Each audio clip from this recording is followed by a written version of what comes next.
What's up, YouTuberverse? It's your boy RB, back again for another one. Today we're going to talk about the NFL Draft and the NBA playoffs. Playoffs? You kidding me?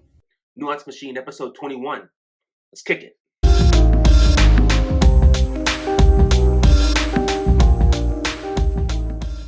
Before we get started, please hit that like and subscribe button. And also, please check out my favorite charity, The Block Chicago. This is a youth mentoring program that is helping the young people on the west side of Chicago reach their full potential through the sport of boxing. They don't just teach kids how to box, they offer academic support, mentorship, college prep, and more. The kids in this program have a 100% high school graduation rate, a 100% college acceptance rate. This is something I truly believe in, and I hope you check out their website and donate. Also, check out my shirt.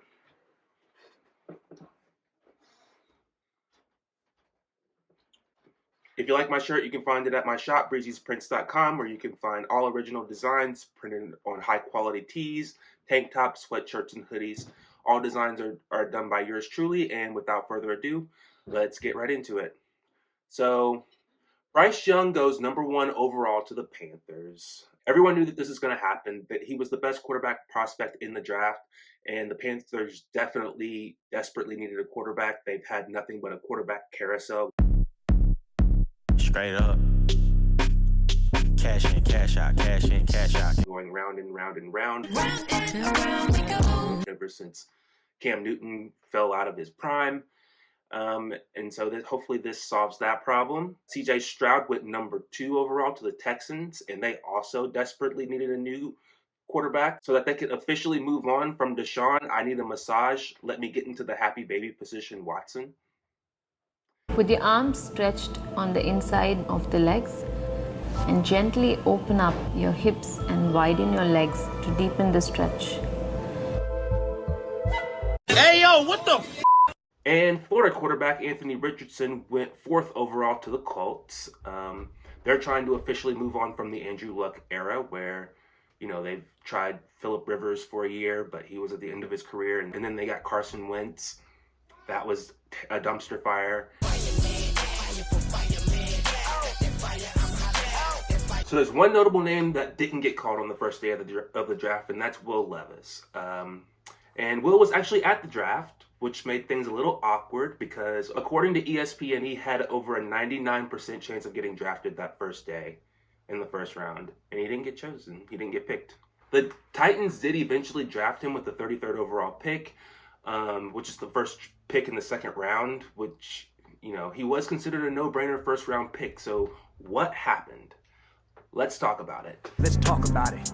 So I'm actually from Lexington, Kentucky, born and raised. I know you can see my Kentucky thing up here.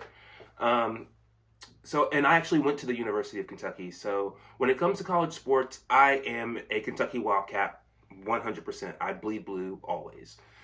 So I've watched a lot of Kentucky football, and I've watched a lot of Will Levis over the past couple years. And there's just some things that have stood out to me.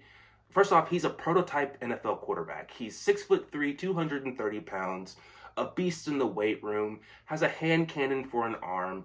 He's pretty accurate, and his junior year was fairly impressive. And there were hopes that he would come out his senior season and just blow things out of the water. And that didn't exactly come to fruition. So, even during his senior year, even when he didn't make that major leap that everyone was expecting him to, everyone kept talking about how it didn't matter. He was still a first-round draft pick. What exactly happened here? Why did he fall out of the first round? Well, I think there's a few things that happened. First off, his senior year didn't go according to plan. We'll talk about that a little bit more.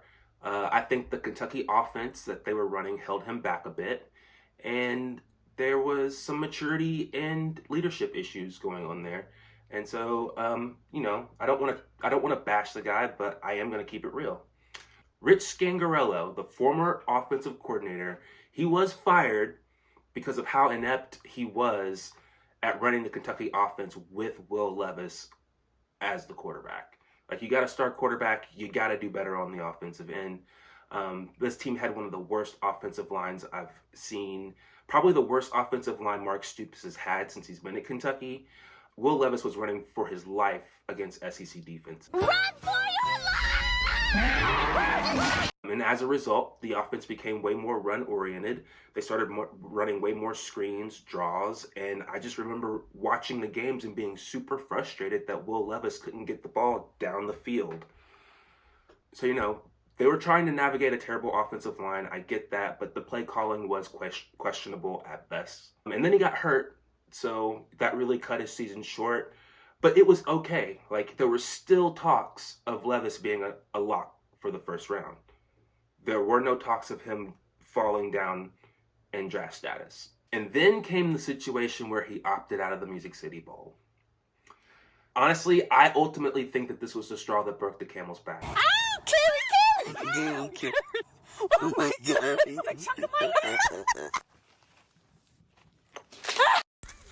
like, you have food. I know you do. Look, I understand players protecting themselves from injury, but this was just a bad call. That's a bad call. On Will Levis's part, or whoever's in Will Levis's camp. I think they led him in the wrong direction here. Honestly, I think the NFL might be sending a little bit of a message here too. Stop skipping your bowl games if you're healthy. Will Levis did have an injury, but he was able to play that bowl game and he opted out of playing it so that he could focus on the draft. And I'm sorry, like, when you're a quarterback especially, that is not a good look. What it looks like is that you're selfish, you're not a great leader, and you care more about yourself than you do about your team. That's not something people want in a quarterback. Look, I know you see my jersey over here. I was never a great football player, but I do know one thing about football. It's all about sacrificing for your teammates. That's the whole point of the game. You go out there, you take hits, you go out there, you hit somebody, you put your body on the line so that your teammates can make plays. That's the whole point of the game. And Will Levis straight up showed, like, hey, I'm not really willing to make the sacrifice to play this bowl game. I'd rather focus on doing my own thing. Do you? I don't got time for this. Do you, boo-boo? Do you, boo-boo? You know why? Because I'ma do me! And I think that some NFL execs just saw that and didn't take it well. Thought that was a bad look. Talking about she looked like Janet Jackson. Ooh, no, she didn't go there. Yeah, bitch got out of the car looking more like Freddie Jackson. Don't laugh, it ain't funny. Look, and then you have the other silly things he does, like eating bananas with the peel on them, or putting mayonnaise in his coffee. Ugh. Hold on, let me compose myself. Ugh. Mayonnaise in the coffee, man, that's disgusting. Ugh. Look, there's nothing wrong with being a little quirky. The thing I'm wondering is, are these quirks, or is he being weird just for the sake of being weird? Is he doing it to just get attention, or is this truly him? That's one thing I'm wondering. I know these things are trivial. You add in like the shirtless selfies, and it just kind of seems like he's doing a little bit much for a guy that had a disappointing senior season. Like, I just feel like he should have toned it down just a bit. Because it all just kind of paints a guy that lacks awareness, maybe a little bit selfish, lacks a little bit of maturity. Also, there are some things we don't know. Like, we don't know how his interviews went. I have no idea if they still do the Wonderlic test or not, but if they do, I wonder how he scored on that. I'm not trying to hate on Will at all. Actually, the complete opposite. I'm rooting for him. I hope he proves every team that passed up on him wrong. But, let's see where he goes from here. He dropped down to the 33rd pick, and hopefully he can do well with the Titans. I'm wishing him all the success in the world. So let's talk about the NBA playoffs for a minute. Playoffs? The Memphis Grizzlies were knocked out by the Lakers, and it was a blowout, man. So what happened? See, what had happened at first was... I thought y'all was fine in the West. No one in the West. Nah, I'm fine in the West.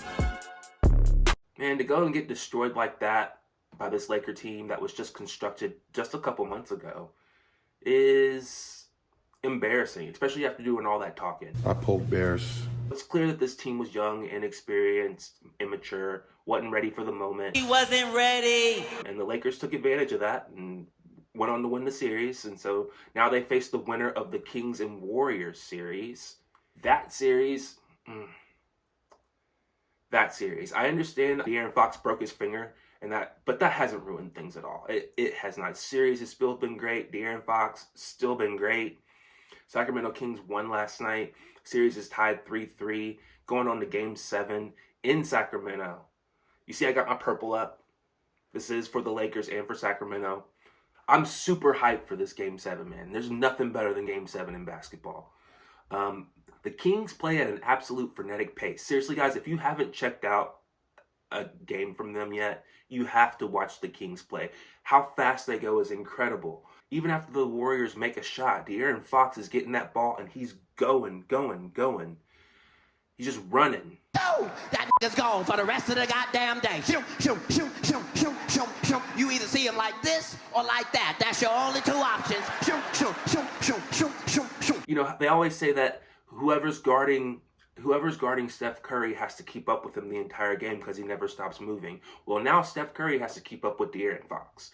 And I'm not quite sure anyone can keep up with De'Aaron Fox. He is lightning fast. Game 7 on Sunday. Can't wait. Can't wait. Last thing we're going to talk about here, the Sixers and the Celtics lineup is finally set up.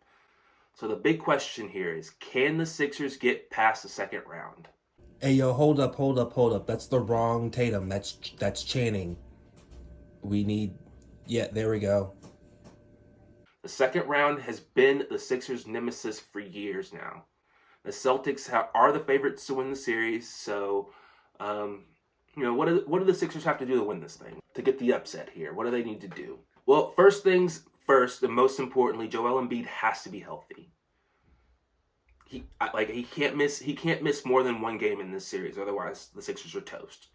James Harden also has to be healthy, and he just has to show up. We just need the 20-point, 12-assist James Harden in these games. We don't need 30-point James Harden. I'm fine with just the 20 and 12, man.